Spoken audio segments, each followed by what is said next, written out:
मिस्र के इस पिरामिड में आखिर ऐसा क्या था जिसको देखने के लिए बार बार रिसर्चर्स कैमरा भेजते थे, लेकिन कैमरा खराब हो जाता था। लेकिन रिसर्चर्स भी हार मानने के लिए तैयार नहीं थे। उन्होंने एक बार फिर कोशिश की।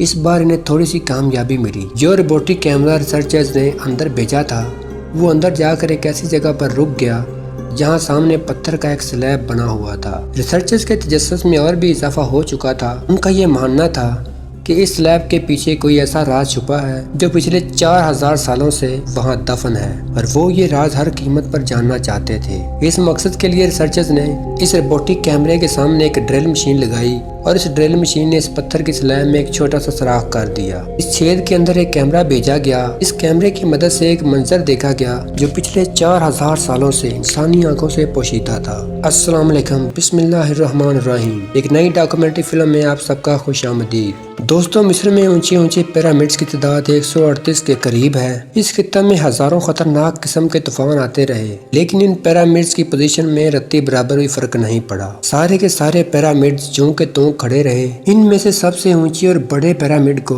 द ग्रेट पिरामिड ऑफ गिजा कहते हैं, और ये पिरामिड तकरीबन 13 एकड़ रकबे पर फैला हुआ है। मतलब ये है कि इसकी बेस में तकरीबन 9 फुटबॉल ग्राउंड्स आराम से समा सकते हैं। और एक अंदाजे के मुताबिक इस पिरामिड को बनाने के लिए तकरीबन 23 लाख बड़े बड़े पत्थरों को इस्तेमाल किया गया, और इनमें से कई पत्थर तो 50 टन वजनी थे। और एक एस्टीमेट के मुताबिक इस पिरामिड का टोटल वजन 60 लाख टन के करीब है, जो कि 12 बुर्ज खलीफा के वजन के बराबर बनेगा। लेकिन रिसर्चर्स को ये सवाल काफी परेशान करता है कि इतने ऊंचे और बड़े बड़े पिरामिड्स बनाने का आखिर मकसद क्या हो सकता है। आज से हजारों साल पहले, जब आज की टेक्नोलॉजी भी नहीं थी, तब कैसे इन बड़े बड़े पत्थरों को ईंटों की तरह बिल्कुल लेवल पर रखा गया?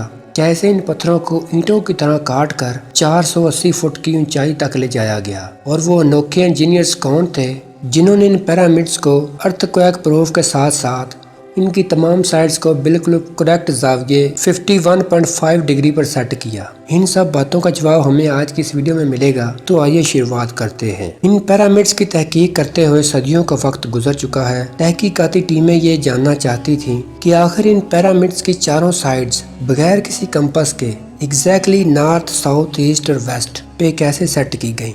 माहिरीन का मानना है कि इस वक्त के आर्किटेक्ट का सबसे पहला टास्क तो ये रहा होगा कि वो ऐसी ज़मीन तलाश कर सकें जो लाखों टन वजनी पत्थरों के वजन को बर्दाश्त कर सकें, और इसके बाद सितारों की मदद से इसकी हर साइड को एग्जैक्टली सेट किया गया। पोलर स्टार को तो आप जानते होंगे। इन स्टारों की मदद से सिमतों का पता लगाया जाता है बगैर किसी ऑप्टिकल इंस्ट्रूमेंट और कंपास के।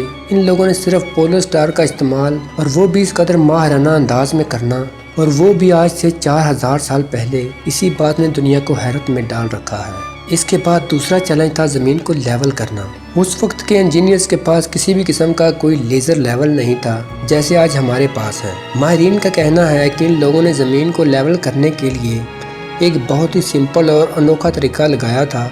ज़मीन में जहाँ कंस्ट्रक्शन का प्लान बनाया गया था, वहाँ चारों तरफ एक गड्ढा खोदा गया होगा और उसमें पानी छोड़ दिया गया होगा, और फिर एक साइड से दूसरी साइड तक पानी के लेवल को मैच किया गया होगा। ना हमवार हिस्से को छेनी और हथौड़े की मदद से काट कर लेवल किया गया होगा। कई माहिरीन का मानना है कि इन इंजीनियर्स ने इस टूल को भी इस्तेमाल किया होगा, जिसकी दोनों साइड्स पे लकड़ियाँ, और इसके बिल्कुल सेंटर में एक रस्सी से एक पत्थर बांधा गया होगा। पत्थर जहाँ जहाँ ज़मीन से टकराता था और रस्सी ठीक उसके सेंटर में आ रही होती थी, तो इसका मतलब कि जगह हमवार हो चुकी है। इनके पास सबसे बड़ा चैलेंज था, यानी इतने बड़े बड़े पत्थरों को काटना। लेकिन पत्थरों को काटने के लिए इनके पास ना तो ग्राइंडर थे और ना ही जैक हैमर्स। लेकिन इसके बावजूद इन लोगों ने इतने बड़े बड़े पत्थर काटे भी, और इनको एक ईंट की तरह रेक्टेंगुलर शेप भी दिया। लेकिन आखिर कैसे? तो इसका जवाब है ये सिंपल सा टूल, यानी छेनी। जी हाँ दोस्तों, ये सारा काम इस सादा से टूल की मदद से किया गया। लेकिन माहिरीन का कहना है कि इस छेनी को बनाने के लिए इन लोगों ने कॉपर और आर्सेनिक को आपस में मिला दिया था, तभी ये लोग इतनी मजबूत छेनी बना पाए तो इतने सख्त पत्थरों को काट सके, क्योंकि सिर्फ कॉपर की छेनी से ये काम करना तकरीबन नामुमकिन था। पिरामिड्स की तमीर में जो पत्थर इस्तेमाल हुआ, इसे लाइमस्टोन का नाम दिया जाता है, اس کی کٹائی پیرامڈ کنسٹرکشن سائٹ غیزہ سے 250 کلومیٹر دور ٹورا کے شہر میں ہو رہی تھی۔ اتنی دور سے یہاں پتھر لانا بھی ایک بہت بڑا مسئلہ تھا۔ ہر ایک پتھر تقریباً 50 ٹن یعنی 50,000 کلو گرام وزن کے برابر تھا، جو کہ تقریباً 3 پیسنجر بس کے برابر بنتا ہے، اور ایسے 23 لاکھ پتھر تو صرف ایک پیرامڈ یعنی غیزہ پیرامڈ میں ہی استعمال ہونا تھے۔ اتنا زیادہ وزن لانے کے لیے ان کے پاس آج کی طرح کوئی ٹیکنالوجی تھی اور نہ ہی یہ کام کسی جانور کی مدد سے کیا جا سکتا تھا۔ یہ کام اگر آج کل کے دور میں بھی کرنا پڑے تب بھی ٹرانسپورٹ کمپنیوں کو دانتوں پسینہ آ جائے گا اور کافی ٹائم لگ جائے گا، لیکن حیرت انگیز طور پر یہ کام ورکرز اور کشتیوں کی مدد سے کیا گیا۔ ٹورا اور غیزہ کے درمیان ایک دریا بہتا تھا اور یہ سارے پتھر اسی دریا کے ذریعے کشتیوں پر لاد کر لائے گئے، لیکن یہ کام بھی آسان نہیں تھا۔ اتنے بڑے بڑے پتھروں کو کشتیوں پر لوڈ کرنا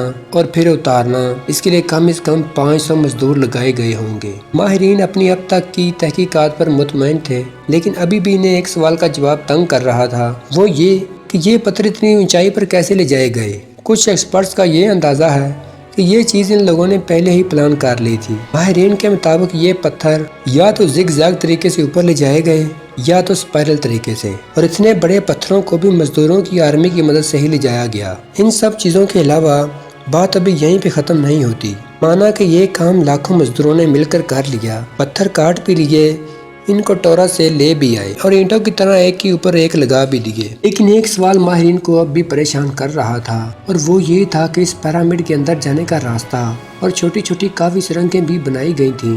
باقی سب کچھ تو ٹھیک تھا، لیکن ایک چیز نے ماہرین کو حیران ہونے پر مجبور کر دیا، کیونکہ پیرامڈز کے اندر جو پتھر استعمال ہوا تھا وہ لائم سٹون نہیں بلکہ گرینائٹ تھا، اور گرینائٹ کے بارے میں آپ نے پڑھا ہوگا کہ ڈائمنڈ کے بعد گرینائٹ دنیا کی سخت ترین چیز ہے، اور آج کل اتنی اچھی ٹیکنالوجی کے دور میں بھی اس پتھر کو کاٹنے کے لیے کافی بڑے بڑے گرائنڈرز بنائے جاتے ہیں، تبھی اس پتھر کو کاٹ پانا پاسبل ہوتا ہے۔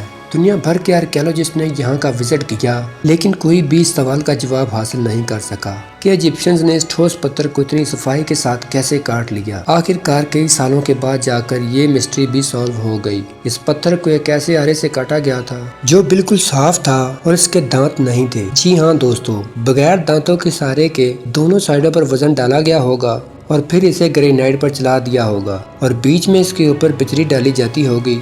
ماہرین کی رائے کے مطابق اتنے بڑے صرف ایک پتھر کو کاٹنے میں ہی انہیں 4 ماہ کا عرصہ لگ جاتا ہوگا۔ لیکن آخر کار ان پیرامڈز کو بنانے کا اصل مقصد کیا تھا؟ ان میں سرنگیں اور خفیہ چیمبرز کیوں بنوائے گئے تھے، اور کتنے مزدوروں کو ایک ہی وقت میں کام کرنا پڑتا تھا، اور روبوٹک کیمرے نے آخر اس پتھر کی سلیب کے پار ایسا کیا دیکھا جو 4000 سال تک کسی نے نہیں دیکھا تھا؟ ان سوالوں کے جواب آپ جان پائیں گے اس ڈاکومنٹری کے پارٹ 2 میں۔